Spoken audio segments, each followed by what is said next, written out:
dari perbuatan menghalang-halangi penyidikan. Nah, ini yang kita sesalkan sebenarnya. Ketika seorang ahli bahasa menerangkan satu frase, konteksnya itu mesti harus dengan surat dakwaan dan harus bicara tentang pasal dari yang didakwakan. Bukan cuma ngomong aja menurut pengetahuan dia.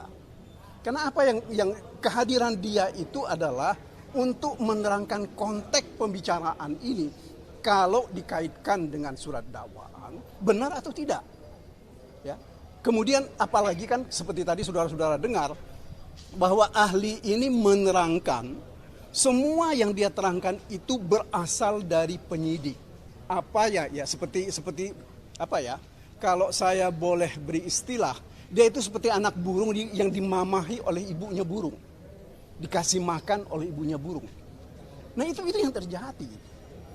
Sementara kita mau mengatakan menegakkan hukum untuk keadilan dan kebenaran. Bagaimana dia bisa menyebut konteks satu perbuatan dihubungkan dengan ketentuan undang-undang kalau dia sendiri tidak pernah membaca undang-undang yang hendak digunakan untuk menjerat orang. Ya. Tadi saya kira cukup jelas pertanyaan-pertanyaan kita. Bagaimana dia hanya bolak-balik ini menurut persepsinya dia tentang bahasa yang dia gunakan. Jadi tidak betul-betul tidak ada hubungannya dengan surat dakwaan.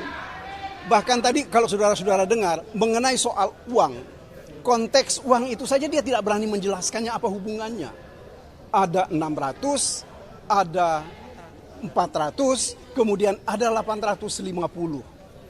Hanya sampai pada titik itu dia menerangkannya. Sementara sebenarnya yang kita harapkan dia itu menerangkan bahwa uang ini ada hubungannya dengan suap ke Wahyu atau tidak. Kan ini kan sebenarnya yang kita harapkan. Apakah dari percakapannya antara Doni dan Saiful misalnya, apakah itu memang diketahui oleh Mas Hastro upaya suapnya? Ya kan ini kan yang dia menghindar terus dari pembicaraan tentang itu. Ya. Saya kira ini sesuatu yang sangat salah di dalam hal menghadirkan ahli. Ya, ahli itu seharusnya kan kalau menurut ketentuan KUHP kita adalah untuk membuat terang perkara. Ya. Terang perkara itu apa? Konteksnya dengan surat dakwaan, konteksnya perbuatan-perbuatan orang ini dan keterangan-keterangan saksi. Nah itu kan yang mesti dibicarakan dan disampaikan oleh dia sebagai ahli bahasa. Tetapi ini ternyata tidak. Ya. Jadi buat saya ya, dia itu tidak menjelaskan apapun ya terkait dengan pembuktian surat dakwaan, terutama berkaitan dengan perbuatan obstruction of justice maupun juga perbuatan suap menyuap. Itu yang penting ya. Kemudian satu hal lagi ya, tadi saya secara sengaja dengan kesepakatan kami bahwa kami penasehat hukum hendak menjadikan diri kami sebagai saksi di persidangan ini. Ya. Kenapa? Karena kami ingin mengikuti ya, kegiatan yang dilakukan di dalam persidangan yang lalu. Di mana penyidik menjadi saksi, penyelidik menjadi saksi, dan penyelidik menjadi ahli. Kenapa tidak kami diperkenankan sebagai penasehat hukum untuk juga menjadi saksi dalam perkara ini? Sebab saya mengikuti perkara ini dari tahun 2019.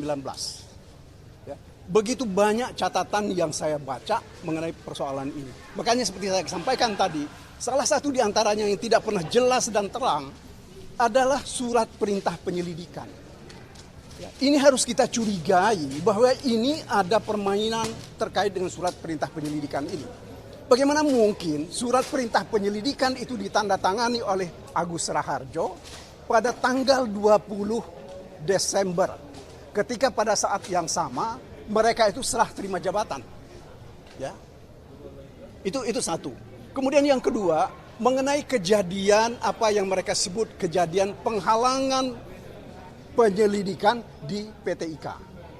Kami punya informasi yang lebih dari itu. Salah satu informasinya yang penting adalah petugas di PT IKA itu kenapa bertanya kepada orang yang berada di dalam mobil.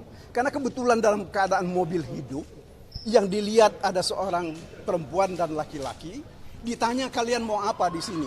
Mereka bilang kami IO. Artinya kan ada kegiatan di situ, padahal di situ tidak ada kegiatan.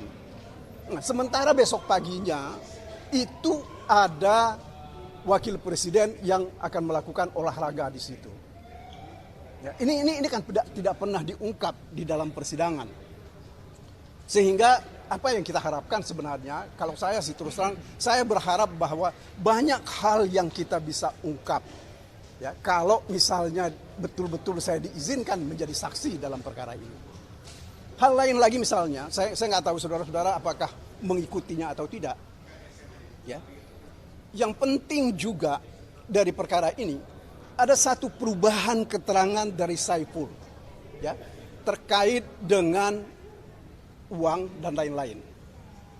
Kalau saudara-saudara mau tahu, pada tanggal, saya lupa tanggalnya, Juni 2024, istrinya Saiful itu ketika dilakukan penggeledahan di rumahnya ditemukan 2 pucuk pistol, senjata api dengan amunisinya. Nah, ini yang kita dengar, ini dibarter. Ya, kalau dia mau menerangkan bahwa ada keterlibatannya Mas Hasto, maka perkara itu nggak dilanjutkan dan kita nggak pernah dengar perkara itu jalan. Ya. Nah ini yang juga perlu kami sampaikan. Yang lain lagi adalah bagaimana Mas Hasto ketika dihubungi oleh pejabat tertentu pada Desember tahun lalu, tanggal 13 Desember kalau saya tidak keliru, yang permintaannya itu adalah tidak boleh memecat Jokowi. Mas Hasto harus berhenti dari jabatan sebagai sekjen dalam waktu 1 kali 24 jam. Kalau tidak, dia akan menjadi tersangka. Nah, beberapa hari kemudian memang terbukti kan, ketika sesudah Jokowi dipecat, ya, ada laporan penyelidikan baru LPTK yang dibuat oleh KPK. Kemudian 4 hari kemudian kalau saya tidak keliru, Mas Hasto itu jadi tersangka, yaitu ketika tanggal 24 Desember. Ya. Dan seterusnya. Nah, ini hal yang menurut hemat kami itu penting untuk diketahui. Yang lain lagi adalah ketika kami meminta kepada penuntut umum, penyidik ketika itu, agar supaya diberi kewenangan untuk menghadirkan saksi menguntungkan.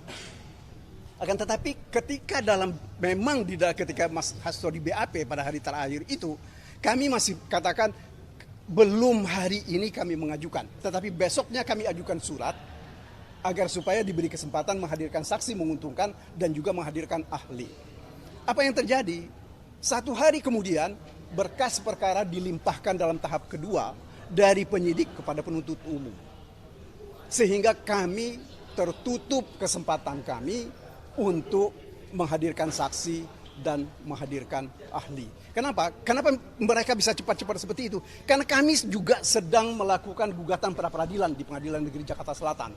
Sesudah Pak Juyamto yang mulia itu ya menyatakan permohonan pra peradilan kami tidak bisa diterima. Nah, inilah persoalan-persoalan yang menurut hemat kami perlu diungkap. Perlu ada orang yang mengungkapnya. Dan ini yang tidak pernah diungkap oleh saksi-saksi yang dihadirkan oleh KPK. Ya, kami karena kami juga tidak mempunyai saksi yang banyak, makanya kami rencanakan saya dan Joy Yohanes yang akan bersaksi untuk perkara ini. Kalau besok diizinkan oleh ketua majelis.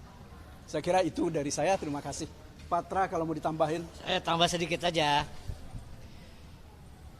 Tahun 1953 di Inggris ya, ada seorang remaja usia 19 tahun.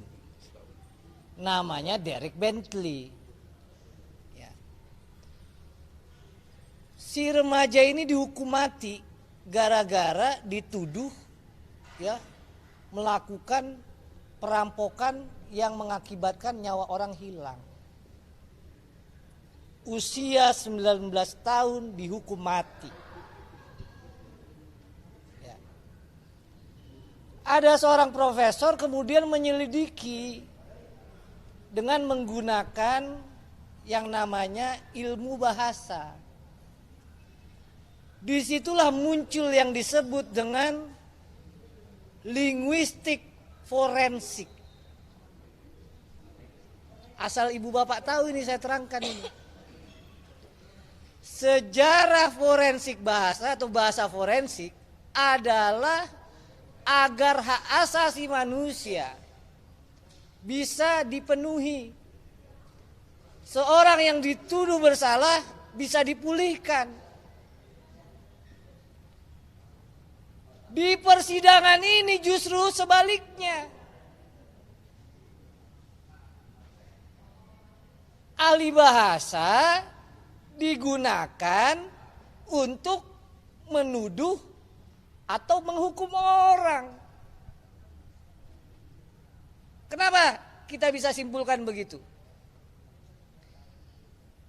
Pada saat persidangan Wahyu Setiawan dan Agustiani Tio dan persidangan Saiful Bari, apa ada ahli bahasa yang diajukan? Ora ono.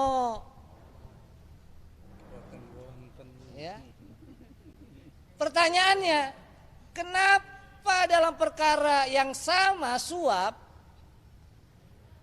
kok penuntut umum hadirkan ahli bahasa yang sekali lagi analisis, penafsiran, penjelasannya hanya dasarnya BAP, berita acara pemeriksaan. Sekali lagi kalau keterangan-keterangan di BAP sudah luntur, gugur, udah dari kapan tahu, nggak bisa dipakai. Ya. Yang kedua, kenapa diajukan ahli bahasa? Karena inilah kali kesempatan terakhir penuntut umum nih. Hari ini nih kesempatan terakhir bagi penuntut umum untuk membuktikan dakwaan. Dilihat nih bahwa keterangan saksi nggak ada yang memberatkan. Coba-coba deh kita ajukan ahli. Kan gitu. Yang tujuannya menafsirkan. Ibu bapak, poin yang kedua adalah keterangan ahli tidak bisa menggantikan keterangan saksi. Mau ahli bahasa itu ngomong sampai 2 hari 2 malam, begitu saksi yang bilang enggak katanya. Bukan merendam, bukan pasto, gugur itu keterangan ahli itu.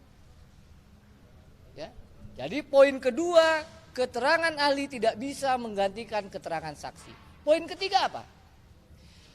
Kalau saksi 15 tidak bisa membuktikan dakwaan, kalau 3 ahli juga nggak bisa membuktikan dakwaan, saya tanya ibu deh, yang serius betul menghadiri dan menyaksikan sidang, mestinya putusannya bebas dong? Betul, bebas.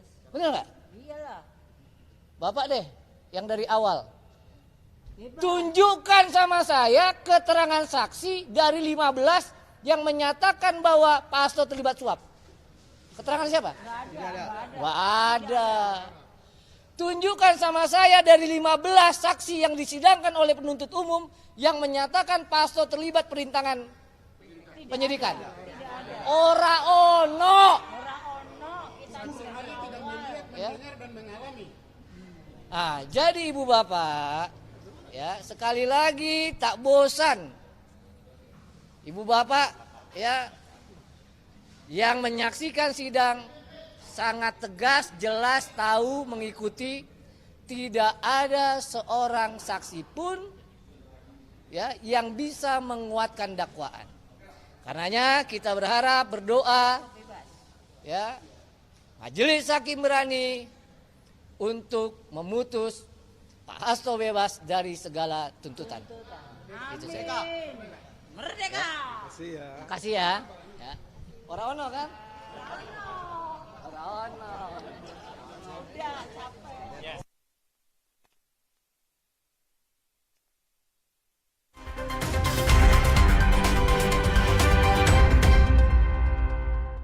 ambang batas untuk membawa perkara ini pengadilan itu masih sangat minim, gitu. Nah, itu makanya bertentangan dengan prinsip dasar dengan beyond reasonable doubt. Itu makanya banyak saksi-saksi dan kemudian pada ahli itu sebenarnya bukan membuat terang, memperjelas, tetapi malah mengkaburkan sebenarnya, gitu kan. Nah, oleh sebab itu makanya dengan tingkat ambang batas yang tidak tercukupi dan ini masih banyak menimbulkan keraguan-keraguan, makanya prinsip dasar yang harus dipenuhi itu adalah prinsip yang dinamakan sebagai ius curios novit. Ketika hakim ragu terhadap suatu realitas atau fakta-fakta di persidangan, wajib hukumnya dia untuk melepaskan. Karena ada adigium yang menyatakan bahwa lebih baik melepaskan 1.000 orang yang bersalah, gitu ya, jika dibandingkan menghukum seorang yang tidak berdosa. Gitu. Itu yang paling penting sebenarnya, gitu kan. Jangan sampai, saya sudah lama mengatakan, sesuatu yang dipaksakan itu membuat penganiayaan pada hak asasi manusia. Karena dalam konteks ini sebenarnya sangat dikedepankan yang dinamakan seperti dikatakan adanya penghormatan terhadap hak asasi manusia dibandingkan konsep crime control. Kan walaupun masih ada di Indonesia dan undang-undang Indonesia menyatakan crime control atau pembinaan itu lebih dipentingkan daripada hak asasi manusia, pada saat ini yang namanya hak asasi manusia itu menjadi hal penting. Itu makanya pemberantasan tindak pidana korupsi itu untuk bertujuan untuk memastikan pemenuhan hak ekonomi sosial budaya yang bagian dari hak asasi manusia itu bisa dipenuhi.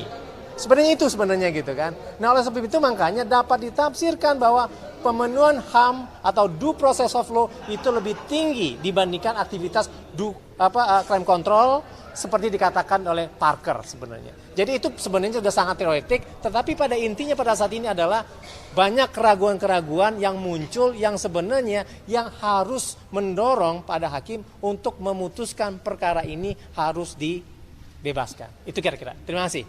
Ya. Yuk, sama-sama.